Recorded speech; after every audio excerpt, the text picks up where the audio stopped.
আমি কি মায়াপুরে 24 ঘন্টায় 100 টাকার খাবার খেয়ে সার্ভাইভ করতে পারবো? তো চলো দেখি। ভাই চ্যালেঞ্জটি কমপ্লিট করার জন্য আমি প্রথমে এই দোকানটিতে চলে আসলাম। ভাই দিনের শুরু করব আমি আখের রস খেয়ে। ভাই এখানে 1 গ্লাস আখের রসের দাম মাত্র 20 টাকা। চলো খাওয়া যাক।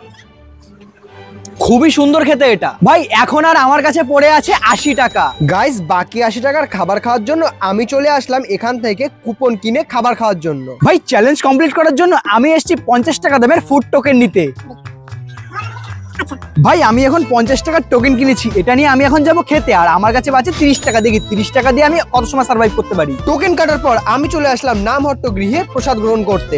গাইস প্রসাদ খাওয়ার পর আমি একটু রেস্ট নিলাম। তারপরে যখন বিকেল হলো আমি চলে আসলাম একটা ফুচকার স্টলে ফুচকা খেতে। ভাই এখন আমি চলে এসেছি 3 নম্বর স্টলে। এইখান থেকে আমি 20 টাকার ফুচকা খাবো আর আমার কাছে পড়ে থাকে মাত্র 10 টাকা। ভাই এখানকার ফুচকাটা খেতে খুবই সুন্দর। গাইস বাকি 10 টাকার খাবার খাওয়ার জন্য আমি মন্দিরের ভিতরের দোকানগুলোতে খাবার খোঁজা শুরু করলাম। 10 টাকায় তো কোনো খাবার পাইনি, তার জন্য এই পেনটাই কিনে নিয়েছি আমি। ভাই ফাইনালি আমি চ্যালেঞ্জটি পুরোপুরি জিতে গেছি। ভাই এবার তোমরা কমেন্টে বলো এই ভিডিওতে 10 এর মধ্যে তুমি কত রেটিং দেবে, এবং সাবস্ক্রাইব করতে কিন্তু ভুলো না একদমই।